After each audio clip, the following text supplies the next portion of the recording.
نحمده ونستعينه ونستغفره ونستهديه ونعوذ بالله من شرور أنفسنا ومن سيئات أعمالنا من يهده الله فلا مضل له ومن يضلله فلا هادي له أشهد أن لا إله إلا الله وحده لا شريك له وأشهد أن محمدا عبده ورسوله لا نبي ولا رسول بعد أما بعد وقال الله تعالى في كتابه الكريم بسم الله الرحمن الرحيم نعوذ بالله من الشيطان الرجيم بسم الله الرحمن الرحيم إن الله لا يخفى عليه شيء في الأرض ولا في السماء وهو السميع العليم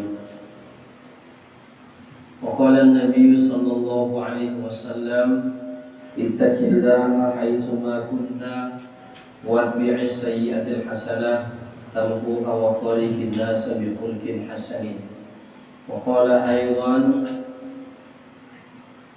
ألا في الجسد المضغة إذا صلحت صلحت جسد كله وإذا فسدت فسدت جسد كله ألا وهي القلب أو كما قال النبي صلى الله عليه وسلم أما بعد. Ketua Majelis Zikir Sahamadiyah Kabupaten Bintan dan Majelis Zikir Kabupaten Siak yang dirahmati Allah Subhanahu wa taala, kita tentu bersyukur kepada Allah Subhanahu wa taala atas segala limpahan nikmat dan karunia yang diberikan oleh Allah Subhanahu wa taala kepada kita. Wabil khusus pada malam hari ini kita semuanya bisa hadir di majelis zikir ini dalam rangka untuk berzikir mendekatkan diri kepada Allah Subhanahu wa taala. Satu perkumpulan yang disukai oleh Allah, suatu majelis yang dicintai oleh Allah Subhanahu wa taala.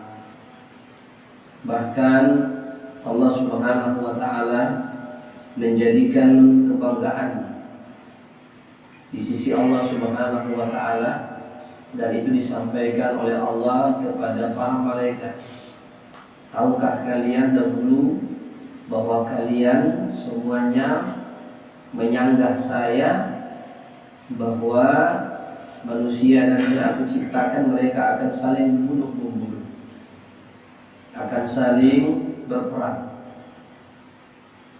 Kamu tengok, kalian lihat, mereka berkumpul dalam rangka untuk beribadah mengagungkan aku. Jadi kita dibanggakan Allah di hadapan para malaikat.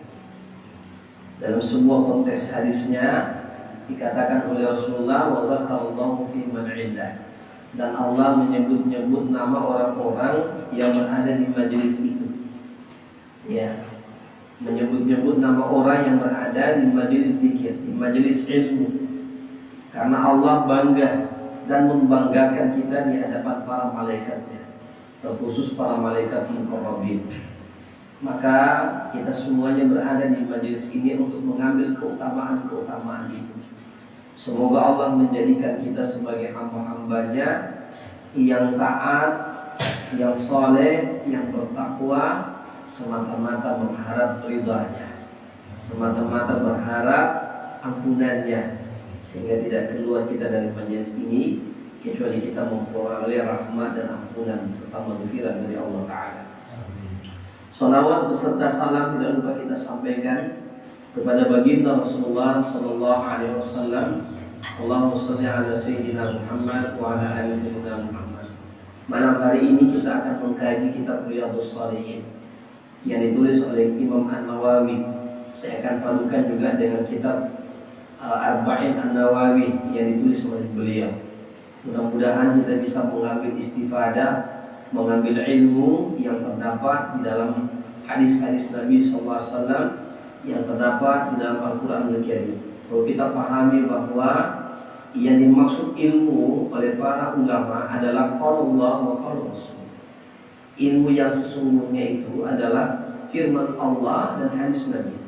Kalau yang lain-lain itu belajar membaca, belajar bertani, belajar bertukang, matematika dan sebagainya, itu adalah ulumul dunia, ilmu-ilmu dunia. Wa hadza al-ilmul akhirah, dan ini adalah ilmu-ilmu akhirat. Qala Allah wa qala Rasul.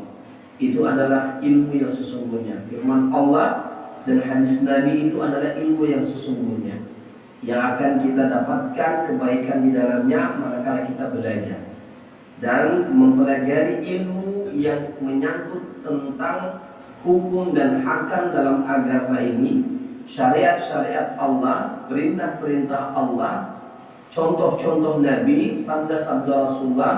Itulah yang dikatakan oleh Rasulullah, talabul ilmi fariidatun ala kulli muslimin. Menuntut ilmu adalah wajib hukumnya.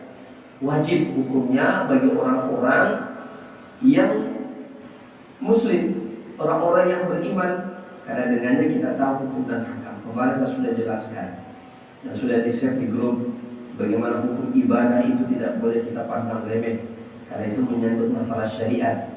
Tidak boleh dipisahkan antara syariat dan hakikat. Ini dua-duanya jalan.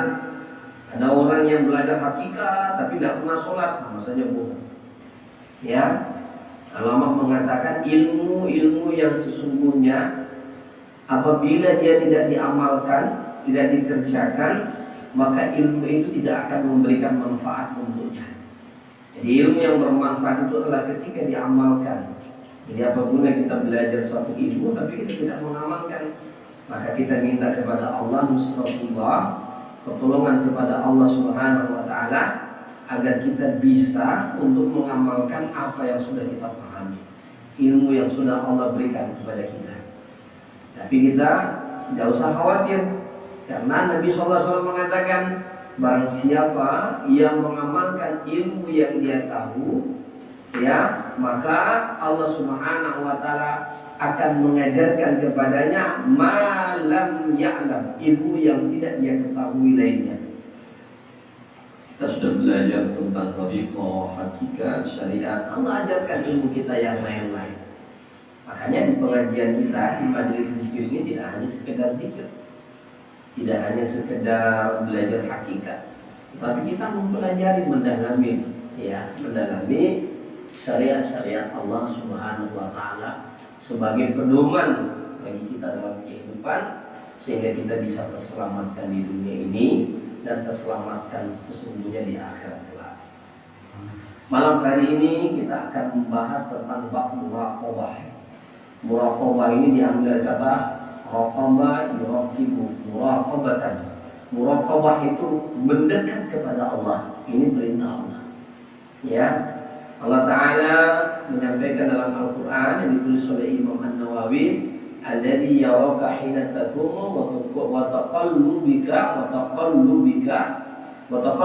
fis sajidin, yang melihat kamu ketika kamu berdiri untuk melaksanakan ibadah sholat. Jadi Allah itu melihat kita ketika kita sholat. Makanya kita katakan ini wajhatu wajhiyah. Makanya kalau sholat itu supaya khusyuk, diajarkan oleh beliau. Ayat ini mengisyaratkan kepada kita ketika kita sholat ini tidak sendiri kita bertepuk sebelah tangan. Bukan kita saja yang menghadapkan diri kita kepada Allah, tapi Allah menghadapkan wajahnya ke kita. Maka kalau kita memalingkan pandangan kita dari Allah, Allah juga memalingkan pandangannya dari kita. Belajar khususnya mudah-mudahan dari sini prinsip-prinsip utamanya. Ya, makanya Nabi mengatakan ini wajhatu wajhiyya lilladzi fatara samawati wal ardh. Aku hadapkan wajahku ini. Kalau kita sudah hadirkan qalbu kita, makanya kalau mau sholat itu jangan Allahu Akbar langsung. Tenangkan dirimu. Maka Nabi mengatakan kalau kamu pun terlambat, jangan kamu tergesa-gesa. Tenang berjalan, jangan lari. Apa kamu yang dapat kamu dalam sholat itu ikutilah. Kalau kamu hanya dapat pada saat tahiyatul akhir, mudah dapat nilai jamaah. Ataupun kamu tidak memperoleh nanti dalam sholat itu berjamaah, tapi niat kamu untuk mau berjamaah disebabkan kamu terhalang, misalnya kamu ketiduran, yang mau berjamaah,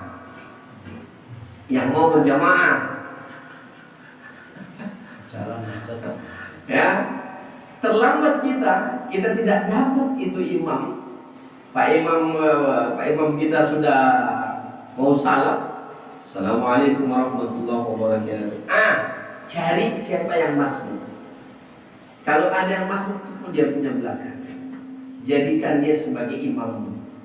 Maka kamu akan dicatat melaksanakan sholat berjamaah. Ataupun kamu tidak dapat nih, tapi kamu sudah ke masjid, insya Allah kamu dicatat melaksanakan sholat berjamaah. Tapi kalau kamu lihat, tidak ada apa kita, ya. Makanya kalau kita mau sholat, mulai pada saat mau takbiratul ihram. Takbiratul ihram itu sudah namanya takbiratul ula. Takbiratul ihram itu mengharamkan segala kegiatan-kegiatan yang ada sejak saat kita takbir. Allah. Ya sudah tidak ada gerakan lain kecuali gerakan sholat. Demikian juga qalbu. Ketika sudah takbir, qalbu kita sudah tidak lagi menghadap ke yang lain. Makanya itu starting awal itu dinawaitu menghadirkan niat itu di situ. Makanya ulama-ulama Syafi'i menganjurkan kita untuk tidak diwajibkan, untuk menganjurkan kita untuk menjaharkan atau melisankan kita punya niat. Supaya apa? Dengan menghadirkan dalam lisan, maka qalbu itu juga akan terikut. Qalbu itu juga akan terikut untuk hadir. Karena sangat bahaya sekali itu ya. Saya sudah berapa kali omong itu ya. La sholata liman lam yahdhur qalbahu fi sholat. Tidak ada sholat itu orang yang hadir hatinya tidak hadir dalam sholat. Ya makanya caranya gimana? Belajar di luar sholat. Belajar zikir kayak begini ini kan menghadirkan hati. Kita sudah tahu cara menghadirkan hati dalam zikir. Begitu kita bawa dalam sholat. Sebagaimana kita bisa menghadirkan hati ketika kita zikir, kita belajar zikir itu untuk menghadirkan ingatan. Zikir itu arti dalam bahasa Arab selain diucapkan, diingat. Makanya ketika berbicara masalah zikir itu tidak hanya menyangkut masalah zikir lisan. Ada zikir qalbu, ada zikir fikir atau akal. Ya. Kalau zikir akal namanya tafakkur, kalau zikir qalbu namanya tazakkur. Saya ulangi. Ya, kalau zikir qalbu namanya tazakkur, zikir akal namanya tafakkur, zikir lisan namanya apa itu? Zikir lisan namanya apa? Sama juga tazakkur. Diucapkan, diingat, diucapkan, difikirkan. Jadi semua ini bergerak. Ya. Makanya ketika orang berzikir itu sesungguhnya seluruh instrumen dalam dirinya itu hadir. La ilaha illallah. La ilaha illallah. Itu lisan diucapkan, tapi hadir hati mengagungkan Allah. Tidak Tuhan selain Allah. Tidak berhak disembah kecuali Allah. Tidak tempat bergantung kecuali kepada Allah. Kalau sudah hadir itu dalam pikiran kita bagaimana Allah Ta'ala menciptakan kita. Bagaimana Allah Ta'ala melihat apa yang gerak. Makanya kita kalau di hutan sekalipun, dimanapun, saya bahkan senang itu zikir di hutan. Senang sekali saya. Kenapa? Allah akan jadikan kita sebagai pusat perhatiannya. Hamba-Ku mengucap aku dalam keheningan dirinya tanpa ada yang tahu. Enak sekali. Di situ bahkan kita merasakan kedekatan kita kepada Allah Ta'ala. Dan itu amalan-amalan para wali. Uwais Al-Qarni itu kalau mau sholat dia sendiri dia di padang pasti nggak ada yang tahu. Setelah dia sholat dia zikir kepada Allah. Ya, saya itu ini mohon maaf bisa bongkar sedikit rahasia saya lah ya. Kalau zikir kepada Allah Ta'ala, saya malah senang sekali di kesendirian. Memang berdua dengan Allah Ta'ala. Karena dia memang melihat. Ya, hamba ini kalau kita zikir itu bergoncang arsy Allah kalau memang kita betul-betul. Kita meminta kepada Allah memang betul-betul dengan penghayatan kepada Allah Ta'ala dengan menghadirkan semuanya. Apa lagi yang kita mau takutkan di atas dunia? Allah lagi saksikan kita. Kok bisa bergoncang arsy Allah? Ada orang yang beriman kepada Allah Ta'ala, dia menangis di hadapan Allah sampai bergoncang arsy Allah itu. Bisa. Maka Allah tanya, kenapa itu bergoncang arsy? Ditanya, rupanya dia punya satu keinginan untuk dia diterima taubatnya oleh Allah Ta'ala. Katakan kepadanya bahwa taubatnya diterima oleh Allah. Jadi kita tidak bertemu sebelah tangan, ya. Makanya saya ajarkan zikir di alam itu kita bukan uka-uka, tidak. Kita mau merasakan betul-betul itu Allah menyaksikan kita di dalam kesendirian kita, insya Allah. Ya, makanya hari ini saya akan ajarkan kitab ini supaya kita lebih lagi ke dalam, ya. Lebih lagi ke dalam. Ya. Kalau kita merintih, kita berzikir, la ilaha illallah, itu enak sekali. Ya. Kalau kita menjadikan Allah sebagai pusat perhatian, maka Allah akan juga menjadikan kita sebagai pusat perhatiannya. Kok bisa begitu, Ustaz? Fadhkuruni azkurkum. Kamu ingat aku akan fokus mengingat kamu. Kamu sebut aku akan fokus menyebut kamu. Siapa kita yang disebut Allah? Ya, makanya ini semakin kita dalam ini sebenarnya semakin dahsyat kita punya zikir ini. Kita melempem. Ya, harus lepas di hutan lagi kayak ini. Yang 2 kilo bagus ya, 1 kilo sana, 1 kilo sana. Ya betul-betul tidak ada yang diharap kecuali Allah. Ya, bercanda ya. Ada yang coba lah, habis dosa dulu. Iya.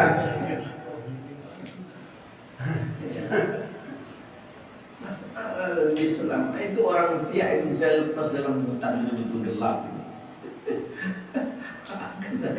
Wah, yang saya khawatirkan Ustaz pulang kubur itu, tapi kan nggak ada, alhamdulillah diselamatkan. Sebenarnya itu bukan standar ya, tetapi untuk menghadirkan dia Allah, ya.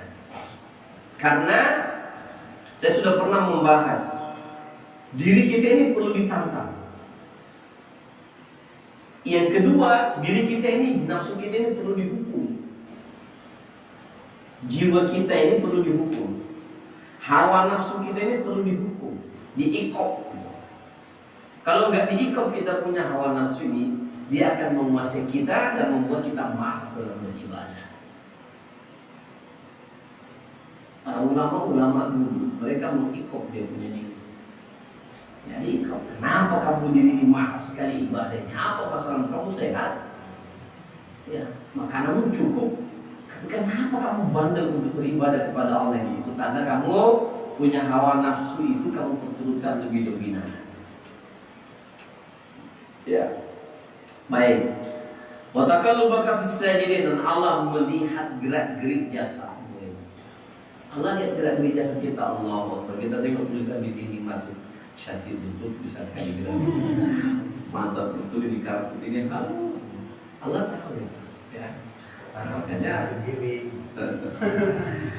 dan Allah Subhanahu wa taala berfirman dalil wa huwa ma'akum aina ma kuntum, dan Allah bersamamu dimanapun kamu berada. Dan Allah bersamamu dimanapun kamu berada. Surah Al-Hadid ayat 4. Jadi kalau kita sudah mengerti ini, ya apa lagi yang kita mengerti? Kalau mau mati kita juga mati nanti. Kalau susah dari dulu kita udah susah. Ya, apa lagi? Nah, kita harus. Innallaha la yakhfa 'alaihi syai'un fil ardi wa la fis sama'i wa huwas samiul 'alim. Sesungguhnya tidak ada satupun yang tersembunyi di bumi ini, dan tidak ada satupun yang tersembunyi di langit sana, di dalam pengetahuan Allah Subhanahu wa taala. Innallaha la yakhfa 'alaihi syai'un fil ardi. Tidak ada yang tersembunyi. Kalau begitu Ustaz, bagaimana dengan zikir kita menembus langit? Kalau kerohanian kamu diizinkan Allah, Allah izinkan kamu menembus yang kerohanian sampai ke langit, ya semoga. Ya. Inna rabbaka labil mirsad, sesungguhnya Tuhanmu benar-benar mengawasi. Ini konteks muraqabah itu. Ayo coba kita hayati betul-betul. Inna rabbaka labil mirsad, Sesungguhnya Tuhanmu betul-betul mengawasi kamu. Diawasi Pak. Kalau kita misalnya membuat salah, kita merasa diawasi sama Allah, malu gitu sama Allah. Coba munculkan rasa malu di hadapan Allah. Ya. Bukan malu sama Ustadz aja kita malu kan. Tidak enak sama Ustadz. Bagaimana kalau kita tidak enak sama Allah? Pasti kita akan berupaya untuk maksimal dalam ibadah.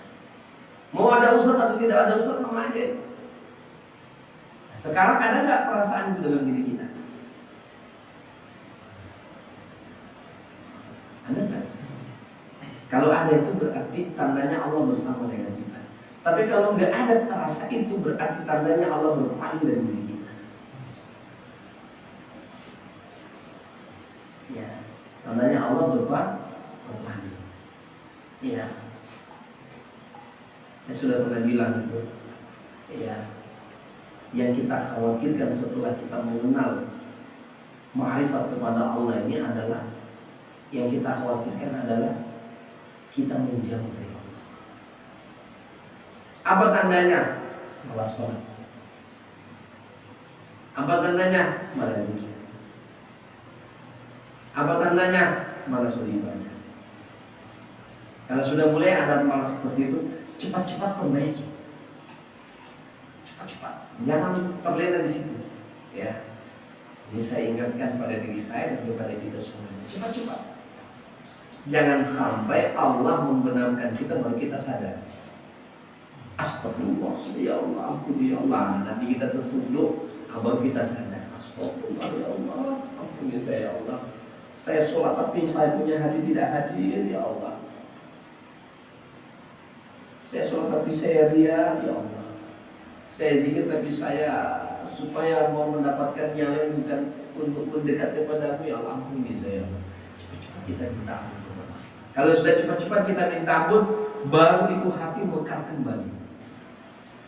Sebelum kita minta ampun, sampai kamu punya ilmu setinggi bintang di langit, kamu hafal Al-Quran ini, kamu hafal ini kitab ini, nggak akan tembus kamu dia. Akan tembus. Saya jamin itu. Makanya ulama-ulama dulu itu sangat mendalami ilmu tasawuf ini. Kenapa? Ilmu itu bisa membuat orang jauh dari Allah. Man izdada ilman lam yazdad minallah wa lam yazdad minal huda illa hudan. Barang siapa orang-orang yang bertambah ilmunya, tidak bertambah kekhusyuannya kepada Allah, tidak bertambah kedekatannya kepada Allah, tidak mendapatkan kebahagiaannya ketika bersama dengan Allah, sesungguhnya dengan ilmu itu dia malah semakin jauh dari Allah dibuat. Aku udah tahu, ya bukan di situ letaknya. Makanya itu ayat itu innama yakhshallaha min ibadihi ulama. Orang-orang yang dikatakan ulama itu yang khusyuk. Yang khusyuk. Biar kita punya gelaran kiai itu, maaf, pimpinan pondok sekaligus, saya pimpinan pondok, saya menghabis diri saya sendiri. Biar kamu sebagai mursyid sekalipun, kalau kamu tidak hadirkan kedekatanmu dengan Allah dengan sungguh-sungguh, batiniahmu, ilmumu yang segudang itu akan sia-sia. Ya,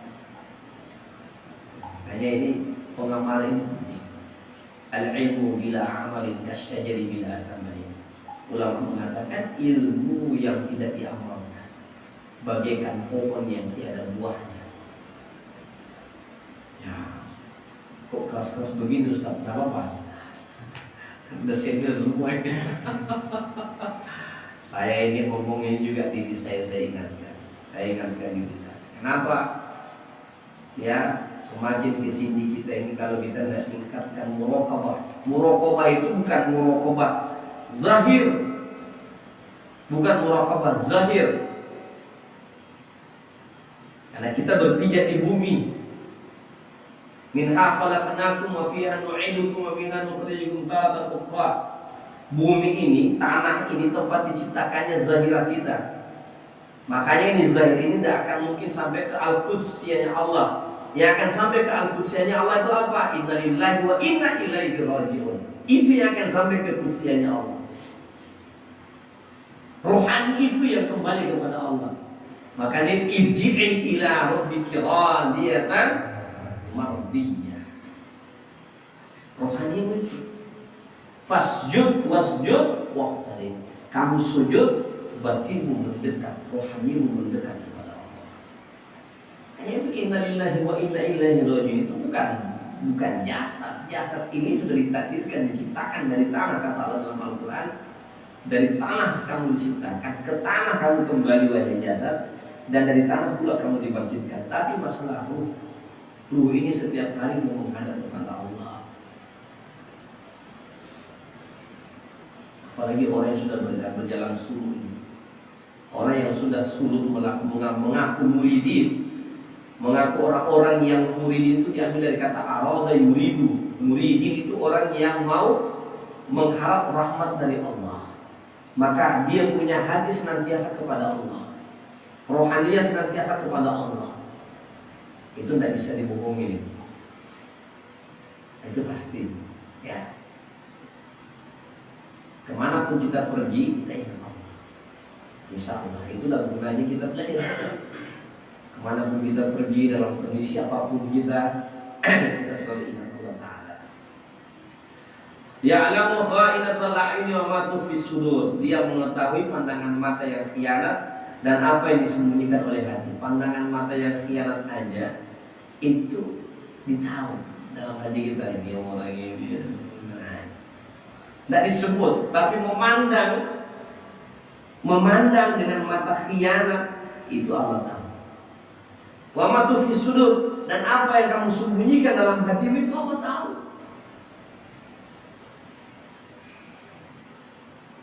Kalau begitu, kalau Allah tahu, yang jelek saja Allah tahu, apa lagi yang baik? Ayo, ya? Yang jelek saja Allah tahu, apa lagi yang baik? Maka munculkan yang baik-baik itu dalam hati kita. Jadi ataupun tidak, itu perkara takdir dan taufik dari Allah. Misalnya saya mau berbuat baik sama istri saya, niatkan itu baik. Saya mau nolong kawan, jadi ataupun tidak jadi secara zahir, itu berada dalam taufiknya Allah. Allah yang memberikan taufik sampai jadi itu perbuatan. Yang penting dalam hatimu ada keinginan untuk yang baik-baik. Yang buruk saja Allah tahu, apalagi yang baik.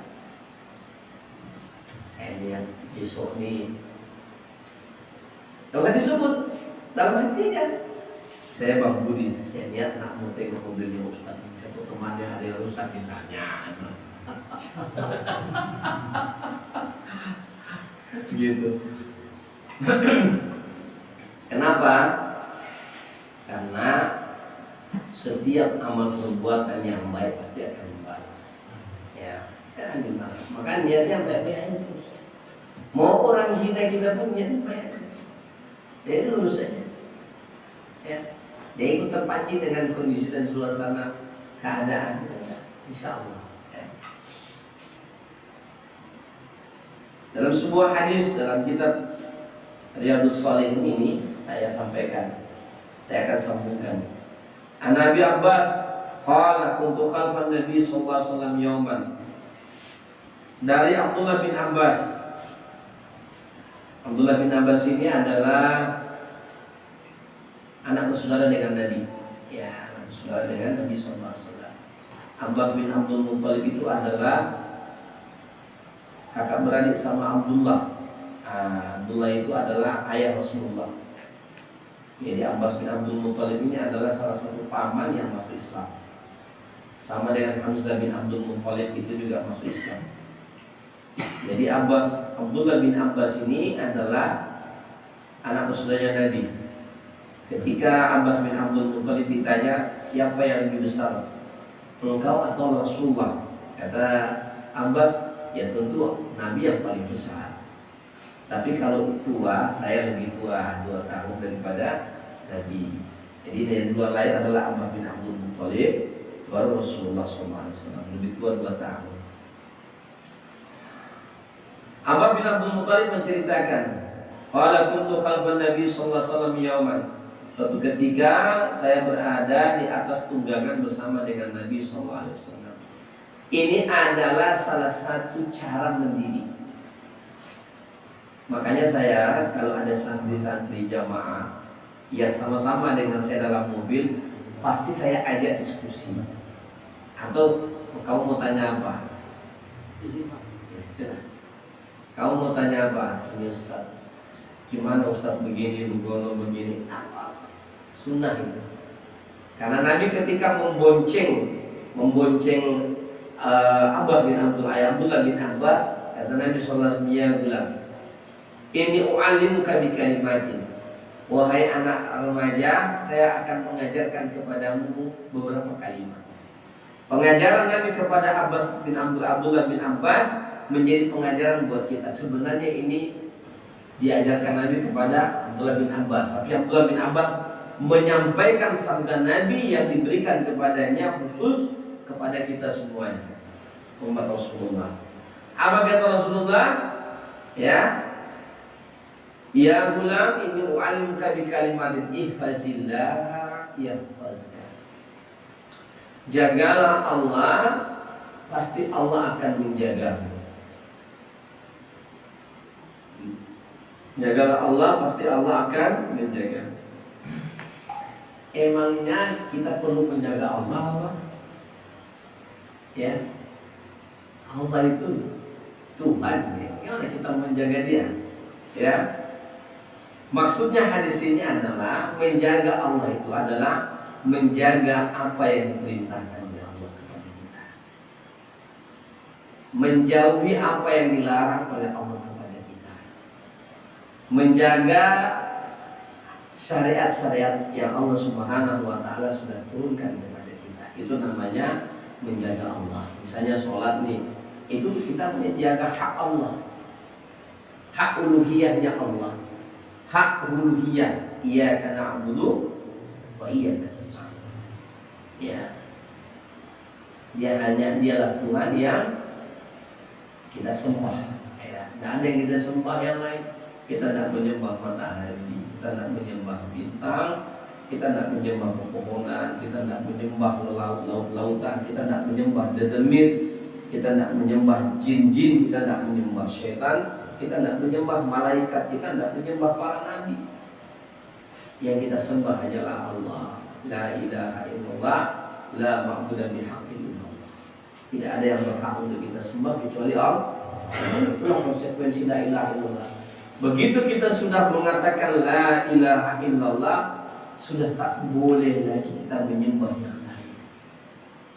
Sudah tak boleh lagi kita kasih-kasih sesajen. Untuk apa? Bahkan agama mengajarkan kepada kita cara kita untuk isti'anah kepada Allah bukan lagi lewat sesajen, tetapi kita potong kambing itu, kita potong sapi itu, kita potong ayam itu, sedekahkan. Makanya Idul Kurban itu untuk menghalau tata cara jahiliyah. Mereka berkorban untuk sesuatu, bukan untuk Allah. Ya, untuk simbah ini kalau dibawa pokok tidak boleh. Ya, ada, bahkan sampai sekarang masih ada itu kan? Itu tidak boleh itu menyembah kayak itu, sudah penyembah gitu namanya. Ya, kita menyembelih Bismillahirrahmanirrahim, kita sembelih itu kerbau, kita sembelih sapi, kita sedekahkan, kita makan, kita sedekahkan. Itu yang disyariatkan. Adapun cara-cara seperti itu tidak diajarkan dalam syariat Islam. Itu menyelisihi agama kita. Jangan kita ikut-ikut itu agama orang lain, percaya orang lain, tidak boleh. Nanti Allah murka. Ya. Ya, pernah kan kisah itu, kisah Kejadian di zaman Umar bin Khattab, mau dilemparkan gadis perawan di sungai Nil supaya sungai Nil itu bisa ngalir. Umar bin Khattab tulis surat, wahai sungai Nil, kalau engkau memang mengalir atas kehendak Allah, mengalirlah. Ditulis surat, dilemparkan ke situ, ngalir itu sungai Nil langsung. Itu wali, Pak. Kalau kita wali daya. Ya, sebenarnya bisa saja kita sampai pada tingkat-tingkat kedekatan kepada Allah. Cuman kita ini tafsirul amal. Amal kita masih sedikit. Apa yang mau kita banggakan dengan amal kita? Nah, ada yang kita bisa pertaruhkan di hadapan Allah dengan amal kita. Ya, kalau mereka itu memang sudah, ya. Tapi kita belajar. Kita tetap terus belajar mendekat kepada Allah Ta'ala. Saya kadang-kadang berpikir begini, apa juga kita tidak punya apa-apa. Kita dikasih rezeki Allah, ini air-air yang Allah ciptakan. Walladzi anzala minas samai ma'an, Dia turunkan air, kita tinggal minum. Mau dibuat warna merah kah, hijau kah, kuning kah, hitam kah, terserah, coklat kah. Apalagi makanan ayam juga Allah yang kasih hidup. Apalagi yang kita punya ikan-ikan Allah yang taruh itu ikan di lautan. Apalagi padi-padi yang Allah yang tumbuhkan, kita tinggal taruh aja yang tumbuhkan Allah. Buah-buahan tinggal Allah kita petik, itu Allah yang buat yang merah, kuning, hijau. Kita tinggal ambil aja, kita tinggal petik itu. Jadi apa yang kita punya? Tidak ada yang kita punya. Mobil kita punya, motor kita punya, apa yang kita punya, pesawat kita punya. Itu kan semuanya bahan dasarnya yang ada dalam bumi. Gas. Tidak ada yang kita punya sama sekali. Yang kita punya apa? Hanya iman dan takwa. Itu pun juga Allah yang kasih. Karena kita minta ihdinas siratal mustaqim. Berikan aku ya Allah hidayah. Berikan senantiasa aku hidayah ya Allah, petunjuk. Itu tidak ada. Maka orang kalau sudah sampai ke sana ma'rifatnya, dia akan melihat Allah bertajalli dalam segala sesuatu. Kalau belum kamu melihat tajalliyatnya Allah, belum sampai makom. Karena kenapa? Kamu masih dalam proses takhalli, membersihkan semua kotoran-kotoran hati. Supaya tersingkap itu, caranya kamu isi dia jadi benih. Baru kamu melihat tajalliyatnya Allah dalam segala sesuatu. Sehingga kamu hanya mengagungkan Allah senantiasa. Allah. Ya. Ihfazillah yahfazka. Jagalah Allah, niscaya Allah akan menjagamu. Apa yang Allah jaga pada diri kita? Sekarang saya tanya, apa yang Allah jaga? Allah akan menjaga diri kita. Allah akan menjaga agama kita. Allah akan menjaga anak kita. Allah akan menjaga istri kita. Allah akan menjaga harta kita. Allah akan menjaga akhirat kita. Allah akan menjaga dunia kita. Itu jaminan dari Allah. Ihfazillah yahfazka. Kata ulama, apabila engkau menjaga hak-hak Allah, maka Allah akan menjaga dirimu, Allah akan menjaga keluargamu, Allah akan menjaga harta bendamu, Allah akan menjaga duniamu, Allah akan menjaga akhirat. Kok ada seperti itu, Ustaz? Di dalam sebuah ayat ya disebutkan ya, wa kana abukuma shalihan. Ya, dan adalah orang tua mereka berdua itu adalah orang tua yang saleh. Kapan itu ceritanya? Dalam surah Al-Kahfi. Ketika perjalanan Nabiullah Khidir alaihissalam bersama dengan Nabiullah Musa alaihissalam. Kalau ngantuk minum kopi dulu. Ya. Ya. Ketika Nabiullah Musa alaihissalam, beliau berjalan dengan Nabiullah Khidir. Kata Nabiullah Khidir, kalau kamu mau mengikut saya, mau belajar sama saya, ayo ikutin saya. Dengan catatan, kamu jangan bertanya apa yang saya buat. Begitu sudah lewat mereka, lewat laut, menyeberang. Setelah udah sampai di pantai, dibocorin dia punya perahu. Kata Musa, kenapa pula dibocorin perahu? Kita ini udah setengah mati, diberi tunggangan, kita pula bocorin. Kan saya sudah bilang, kamu jangan tanya apa yang saya buat. Ini kalau ada yang kayak begitu nanti, kalau tengok ada yang Ustaz buat mukhalafah kharikul ada, misalnya ada perbedaan dari kebiasaan manusia, nggak usah tanya Ustaz kok buat kayak gitu.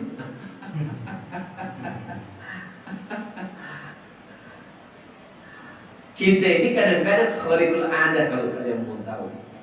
2 jam kamu duduk zikir, itu orang lain itu nggak ada yang sanggup kayak gitu. Itu kan di luar kebiasaan manusia.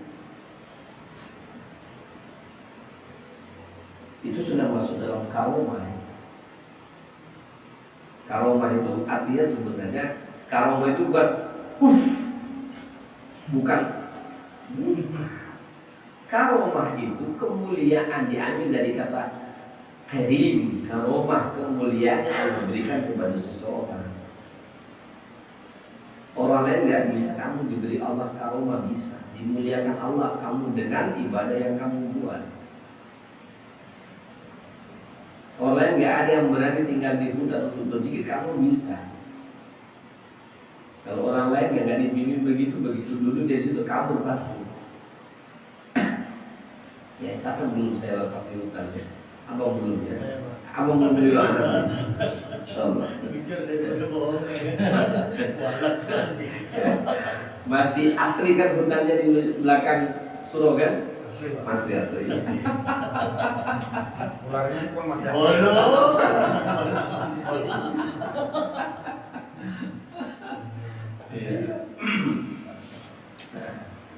Kemudian setelah itu ketemu sama anak kecil, langsung dibunuh sama Nabiullah Khidir. Ketika sebut Nabiullah Khidir, Bang Khidir langsung tidak jadi ngantuk.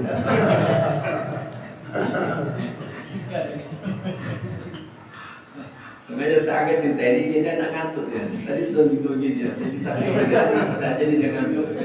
Namanya disebut terus kan.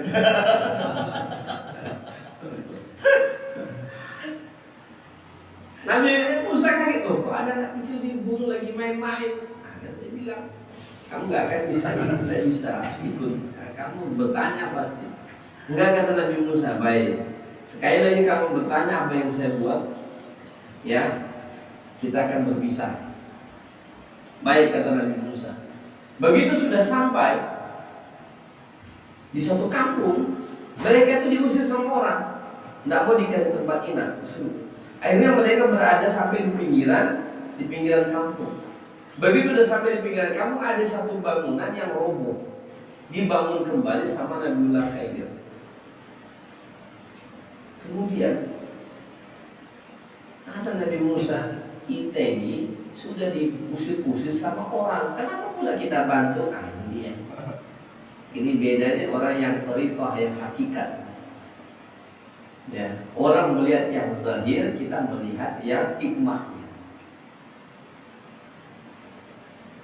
Ya, Nabi Musa marah, kita diusir-usir, kenapa pula kita bantu? Kita bangunkan ya, kita sudah cukup sampai sini kayaknya. Kamu tidak akan bisa ikut dengan saya. Saya akan cerita sama kamu. Semua itu adalah perintah Allah. Kenapa saya bolongkan ini perahu, supaya ini perahu ini tidak dipakai sama raja yang zalim. Nanti dia akan melihat setiap perahu yang ada, dia akan ambil. Sementara yang punya ini kasih orang susah. Jangan. Maka saya sengaja lubangin biar nggak diambil sama raja. Kenapa saya bunuh itu anak kecil, nanti kalau dia dewasa dalam takdirnya dia akan jadi anak yang durhaka, yang telah akan membunuh orang tuanya. Maka dia saya bunuh sejak kecil. Dan yang ketiga, kenapa saya bangunkan itu bangunan? Karena di dalam bangunan itu, dalam tanah itu ada harta peninggalan orang tua mereka. Wa kana abuhuma salihah, dan dia punya orang tua itu soleh. Ingat kata-kata itu. Kalau orang tuanya soleh, maka Allah akan menjaga anak keturunan. Kalau orang tuanya soleh, sekalipun dia meninggal, hartanya akan dijaga sama Allah. Kita kayak begini, ini karena orang tua di atas kita itu ada yang soleh-soleh, Pak. Ada. Coba diselidiki. Mungkin di atas kita yang 3 atau 4. Saya memeriksa sendiri nasab saya. Saya periksa nasab saya, ketemu saya. Oh, di sini ketemunya. Pantes saya dapat didoain. Kita kayak begini, karena ada di atas kita itu yang orang-orang hebat, orang-orang yang dekat dengan Allah, orang-orang yang soleh. Maka kita juga kena imbasnya, dijaga keturunannya itu. Maka kalau kita mau juga anak kita, cucu kita jadi orang-orang yang saleh, orang-orang yang bertakwa dan dijaga sama Allah, ihfazillah yahfazka. Jagalah Allah, Allah akan jaga kamu. Dan jaga keturunanmu, jaga hartamu, jaga kemuliaanmu dunia dan akhirat. Sudah. Jadi keberuntungan menjaga, keberuntungan kita ini menjaga. Coba tengok Bang Heri ini, coba aja Bang.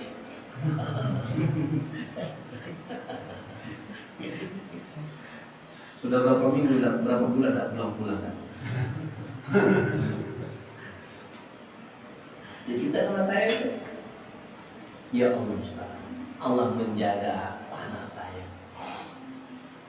Itulah orang-orang yang soleh, menjaga hak-hak Allah.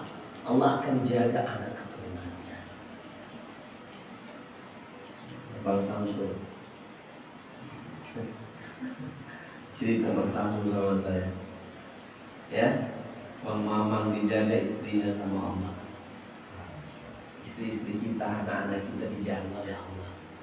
Yakini, yakini, ya. Jagalah Allah. Allah akan menjaga kamu. Dan bukan hanya menjaga kita. Ulama mengatakan, ini bukan saya ngomong. Ulama mentafsirkan hadis ini, ketika engkau menjaga hak-hak Allah, maka Allah akan menjaga jisimmu, jasadmu, wadinika, agamamu, waduniaka, dan duniamu, dan anak keturunanmu di dunia wal akhir. Di dunia ini dan di akhirat. Jadi kalau Allah mau menjaga mobil-mobilnya Abang Budi, jagalah Allah.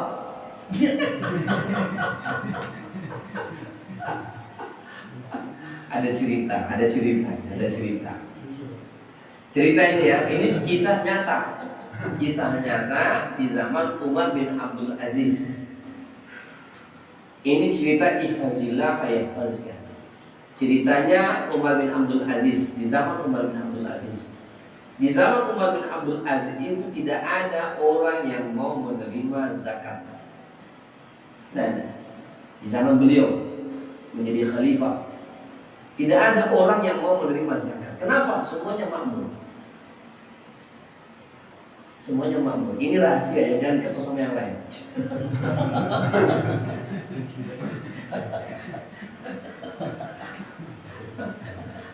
Itu rahasia. Ini kisah ini terjadi di zaman Umar bin Abdul Aziz itu, kemakmuran luar biasa. Ada suatu ketika ada seorang, saya tidak tahu dari daerah luar kekuasaan Islam atau dalam kekuasaan Islam, saya lupa.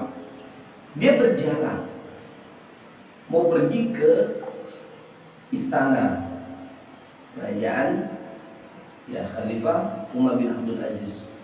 Kenapa begitu? Umar bin Abdul Aziz itu orang yang soleh, pemimpin yang soleh.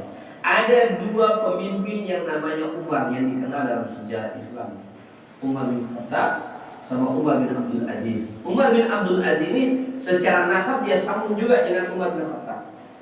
Dan kepemimpinan beliau kepemimpinan yang luar biasa, bertakwa. Di zaman beliau itulah kemudian juga diambil istimbat hukum, ada yang namanya zakat profesi. Itu di zaman Umar bin Abdul Aziz. Makanya orang tidak mau menerima harta zakat, karena orang semua kaya-kaya semua, sudah makmur. Ya, dalam sejarah itu. Akhirnya, ini saya singkat cerita. Orang itu lewat. Dia lewat di satu lembah. Orang dulu kan jalan kaki kan, nggak ada pesawat dulu. Kalau mau apa, dia jalan kaki. Dia lewat di satu lembah. Lembah itu dia tengok ada orang yang sholat. Pengembala kambing itu lagi sholat. Begitu dia tengok pengembala kambing itu lagi sholat, dia melihat ada suatu pemandangan yang aneh. Apa pemandangan yang aneh itu?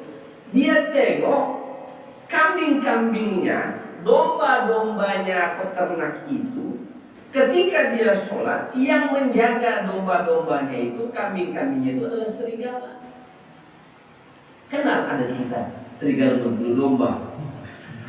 Kalau laki-laki tahu itu.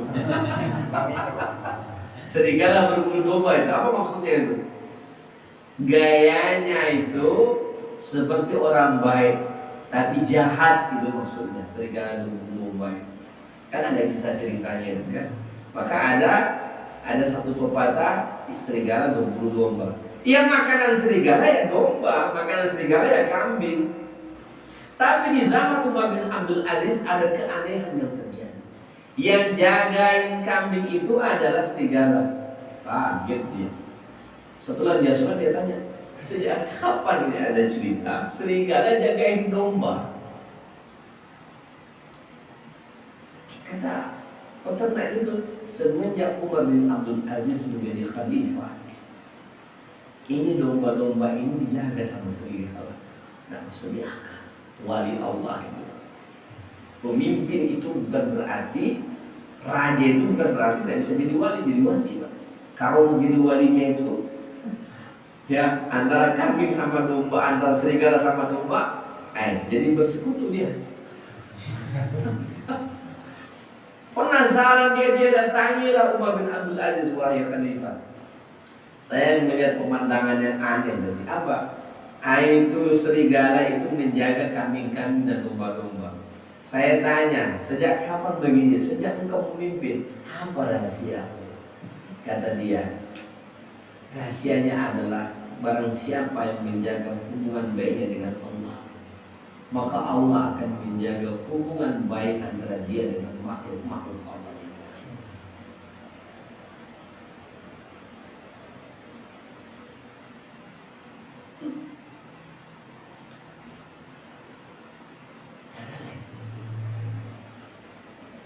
Itu rahasia. Ihfazillah ya fazillah. Kalau kau menjaga hubungan baik dengan Allah, Allah akan jaga hartamu. Saya belum cerita lagi bagaimana anak kecil yang dijaga masih baik di zaman Umar bin Khattab dalam kuburan,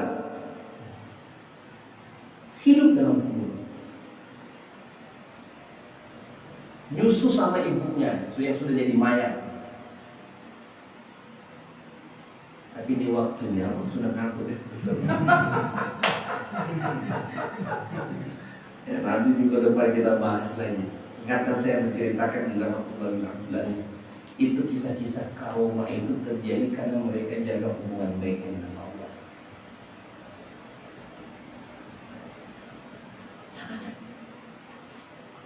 Jadi kalau mau menjaga hubungan baik antara ternak-ternakmu dengan kamu, jaga hubungan baik dengan Allah.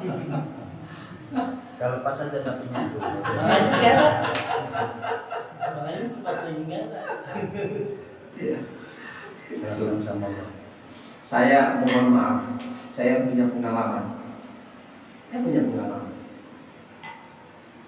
Kalau saya lagi agak jauh dari Allah, gara-gara ini mohon maaf, saya bukan riak, wala sum'ah. Saya mohon maaf. Saya banyak mengambil ibrah sebagai contoh bagi antum semuanya. Saya merasakan hadis ini dan pengalaman para ulama-ulama saleh dan orang-orang yang memiliki karomah karena kedekatan mereka dengan Allah. Dan ini rahasia saya benarkan dan saya amalkan. Saya pernah suatu ketika saya berjarak dengan Allah karena sibuk dengan ngurus dunia, ngurus bangun pondok. Saya diterpa satu masalah yang luar biasa besar. Ya Allah, Saya langsung introspeksi. Masya Allah. Ada problem di batin. Tinggal lepas sejadah, saya tirakat lah, selesai masalah itu dengan sendirinya. Orang yang selesaikan. Yang kedua, Saya tirakatkan memang. Saya zikirkan, saya puasain, selesai. Padahal itu dari ujung tanduk itu. Saya bisa saja masuk penjara. Banyak itu kejadian. Bukan hanya di pesantren, di luar juga. Cobaan luar biasa, bumbang jaga saja hubungan dengan Allah. Pasti. Kalau kita ini yang sudah jalan suluk murid dekat dengan Allah, coba ente berjalan dengan Allah, pasti saya pastikan 1000% antum pasti punya problem yang antum tidak bisa selesaikan kecuali antum minta ampun kepada Allah. Dan itu cara Allah mengingatkan. Koreksi lagi, evaluasi. Ifazillah ayat. Kalau kita sudah punya masalah besar, banyak, tempatkan aja sebenarnya. Salat 2 rakaat, taubat, baru zikir. Itu jawaban itu dari Allah itu berseliweran. Ini jawabannya, ini jawabannya, ini jawabannya. Pasti. Tapi sebelum kita tunduk di hadapan Allah, nggak akan kita ketemu jalan. Karena jalannya itu hanya di tangan Allah saja. Ihfazillah, ini dalilnya sangat kuat. Ihfazillah, ya ihfazillah. Ihfazillah tajidut tujah. Jagalah Allah, niscaya kamu mendapatinya di depanmu. Maksudnya itu adalah dia pasti akan memberikan kepadamu pertolongan-pertolongannya.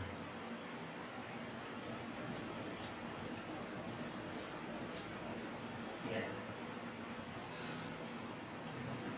Oke ya. Saya tidak suruh misalnya ente menjauh dari Allah, enggak. Tapi kalau kita sudah mulai menjauh dari Allah, pasti ada sesuatu yang akan terjadi. Pasti. Kan begitu Bang Budi? Jadi ingat aja cerita Umar bin Abdul Aziz. Makanya saya memimpin pesantren dengan jumlah santri yang cukup banyak sekarang ini. Saya serahkan sama Allah. Saya doain satu persatu. Memimpin para jamaah yang banyak di sini. Serahkan sama Allah. Itu bukan ditirakatkan kalian masuk hutan itu bang. Ditirakatkan ya Allah. Jaga orang-orang ini. Itu didoain betul itu. Kalau sudah terbetik dalam hati saya, insya Allah Allah kabulkan doa. Baru saya lepas. Kalau masih dalam hati saya ada setan, saya tidak perlu. Karena itu panggilan. Kayak di siang kemarin, saya sudah bilang sama Bang Arif, Ustaz Arif, insya Allah saya akan lepas kalian di hutan. Kejadian memang saya lepas, alhamdulillah. Karena itu sudah terbetik dalam hati. Kalau sudah terbetik dia, itu tanda bahwa itu adalah gerakan dari Allah. Ya. Artinya Allah sudah jamin dong gitu. Lu masa kita naik pesawat aja, kita nggak tengok pilotnya, kita yakin bahwa Allah tolong gitu kan? Sampai juga kita ke bawah. Ya. Ya masa kita ini di hutan masih bisa kabur, nggak yakin.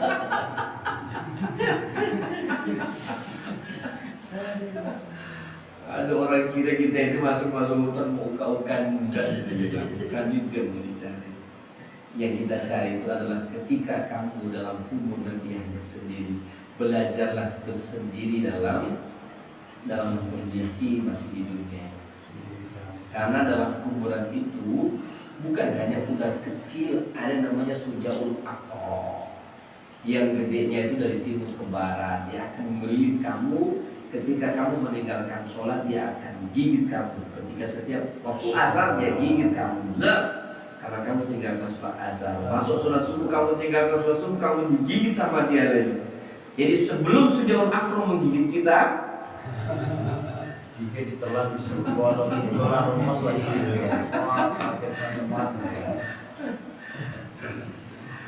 oke, bagaimana kita sendiri dalam kuburan gitu ya. Saya rasa demikian yang bisa saya sampaikan. Ini baru sedikit ini ya. Saya belum menjelaskan ihfazillah tajid tujahaka. Ini belum lagi saya jelaskan. Ada penjelasan tersendiri bagaimana Allah di depan akan menolong hamba-hambanya yang soleh dalam keadaan bagaimanapun dia pasti akan ditolong oleh Allah. Yang penting dia menjaga hubungannya dengan Allah Ta'ala. Tidak akanlah mungkin Allah menyanyiakan hambanya, dan tidak akan mungkin Allah membiarkan hambanya. Apatah lagi ketika hamba itu menjerit minta kepada Allah. Cuma nanti akan dikaji dalam kitab Al-Hikam, cepat atau lambat bagaimanakah itu doa dikabulkan. Minggu depan akan saya kaji kitab Al-Hikam, tapi tidak di sini, di penyengat. Insya Allah, mudah-mudahan Allah izinkan kita kajian di penyengat. Ya, kayaknya sudah sambung perasaan saya dengan pemimpin tarekat Naqsabandiyah secara keluhuran nasabiyah dengan yang di sana. Makanya saya terpanggil betul mau ke sana. Sudah kencang ini panggilan dalam forum ini. Insya Allah saya akan bermalam ingat di sana. Para jemaah yang punya waktu dan mau bersama ya saya persilakan. Tapi kalau tidak punya waktu, tidak apa-apa. Karena ada beberapa khalifah-khalifah saya ini kalau bisa ikut, ya termasuk senior seperti Bang Gus ya, Mas Samsul. Bang Gus bisa ikut. Bang Gus nanti mobil saya aja, Bang Mikel ya. Kalau naik mobil abang, saya nanti mau digunakan di sini kan, sama yang lain kan, pakai mobil saya aja. Ya. Urusan berikutnya Pak Ketua yang ngurus mengangkut kawan-kawan yang lain. Siap. Ya. Oke, nanti kalau tidak ada yang lain nyambung, kita akan saling online untuk pengajian. Ya, kita online pengajian ya. Jadi kita akan tolong sampai ke sana, minta izin sama Pak Lurah, sama Pak Sesepuh di sana bahwa kita akan mengadakan pengajian sekaligus kita zikir bersama di sana. Ya, saya rasa demikian. Mungkin nanti akan sedikit dibahas, tapi sebaiknya setelah zikir bagusnya ya, supaya kita agak lengkap sedikit bisa. Ya, Bang Andi, minum kopi dulu Bang Andi. Siap. Mari kita tutup dengan doa kifaratul majlis. Assalamualaikum warahmatullahi wabarakatuh.